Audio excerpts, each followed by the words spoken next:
deyib oturmuşuq İmam Baqir əleyhissalamla Kəbəyə baxırıq.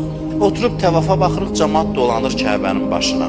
İmam Baqir əleyhissalam baxa-baxa deyir ki, cahiliyyət dövründə Peyğəmbər gəlməmişdən qabaqda bu təvafı belə edirdilər. Elə cəmaat o vaxtda başına dolanırdı Kəbənin, heç Peyğəmbər yox idi. Yəni bu təvaf üçün Peyğəmbərə ehtiyac yoxdur. Təvafın hədəfi olmalıdır yəni.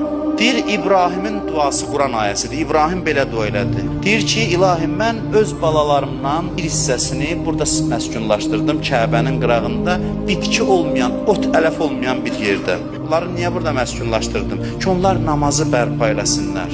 Dua eləyir İbrahim Peyğəmbər Kəbənin qırağında. İlahi, bəzi insanların qəlbində onlara qarşı meyil yarat, mənim balalarıma qarşı. Bunu deyən kimi İmam Baqir əleyhissalam buyurur ki, yəni bizə qarşı məhəbbət, biz İbrahimin balaları. İndi gördünüz ki, həccin hədəfi imamətdir.